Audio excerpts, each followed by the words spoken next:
Looks like I was too late to see Kari Bear one last time.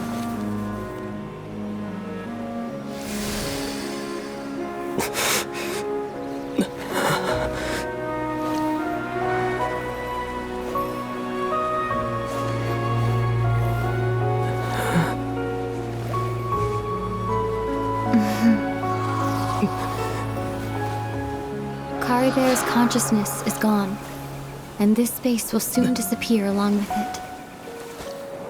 Neither of us belongs here. That's why we're not tangible. Were that not the case, I'd love to hug you too. Well, how about a conversation?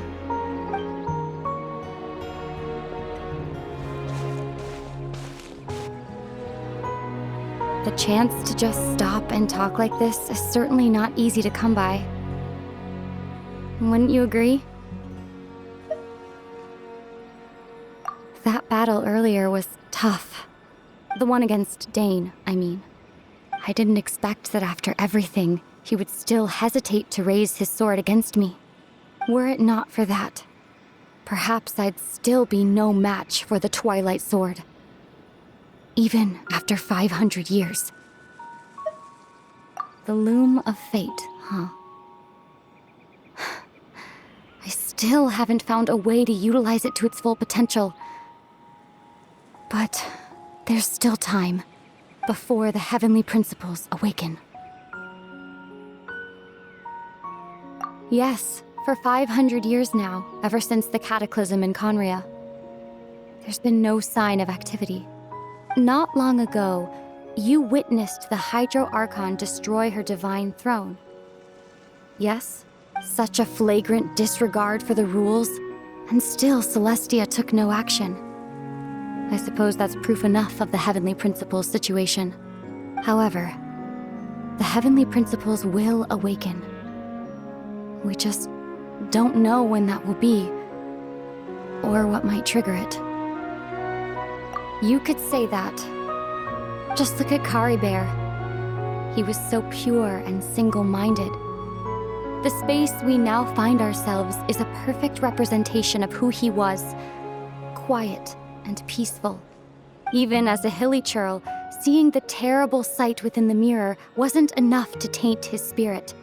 He brought comfort to the people of this world, even though he was denied the very right to be a part of it. So ask yourself this. Who was it that deprived him of that right to exist?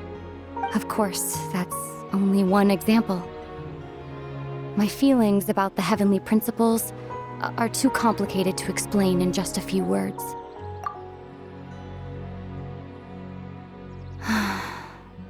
Ether?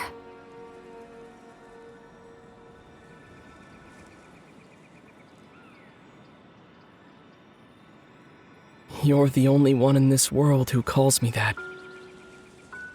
There's so much I wanted to ask you, but for some reason, I'm not interested in asking those questions right now. There's just one thing I have to ask. One thing I could never understand. Why? Why can't we continue our journey together?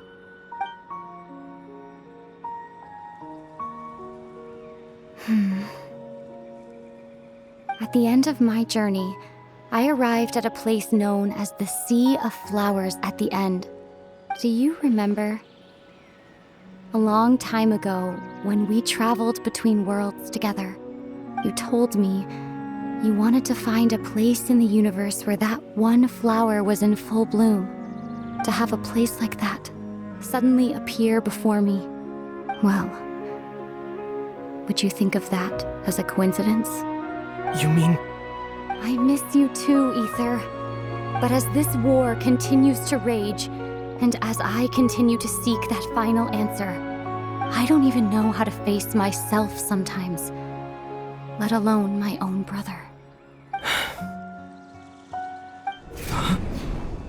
What's going on? This space has lost its tether.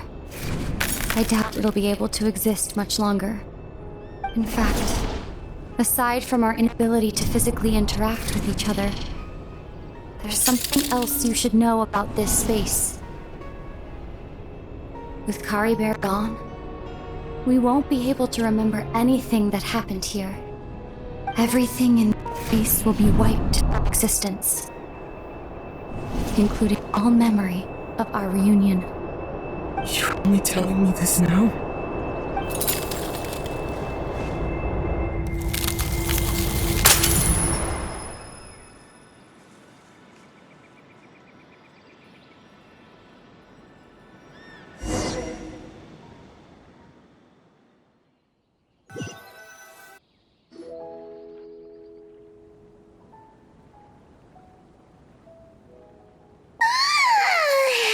Still so sleepy. Paimon's head feels all fuzzy. Oh, Paimon woke up a little earlier than you, so Paimon will fill you in. The villagers said that they saw us sleeping near the village yesterday. They couldn't wake us up no matter how hard they tried, so they decided to just bring us back here. Oh, and Dane came by just now. It looked like he was injured. He didn't say anything, though. Just made sure that you were all right and left. Kinda seemed like he had a lot on his mind, but that's Dane for ya. Let's think for a second. We were in that memory, and we saw that guy you called Kari Bear. He was the missing villager that we've been trying to find, right? And after that, Paimon doesn't remember what happened. Wait, really? What a score!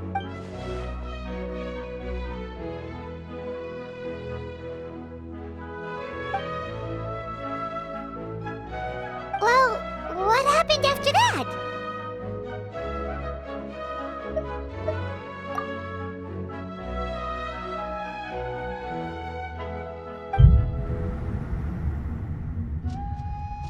Ah, there you are. Sleep well? Bayram? You sure seem happy. Did something good happen? Something good? Huh. Wasn't anything good or bad, I'd say. It's just that, well, the village organized another search party yesterday. It didn't feel right to leave all the searching to the adventurers. So there we were, searching away, when suddenly this one guy said it all came back to him. According to him, one day around dusk, he was passing by this one tree outside the village, and he saw our missing villager. There he was, sleeping under that tree all by himself. His parents came a little later to wake him up, and they all left together. They looked like quite a happy family, apparently. And after that, well, we all started to feel like that really is what happened. Kind of strange that we forgot all about it for so long. Oh, and we also remembered his name, Kari Bear. Now, that's not a name you hear every day.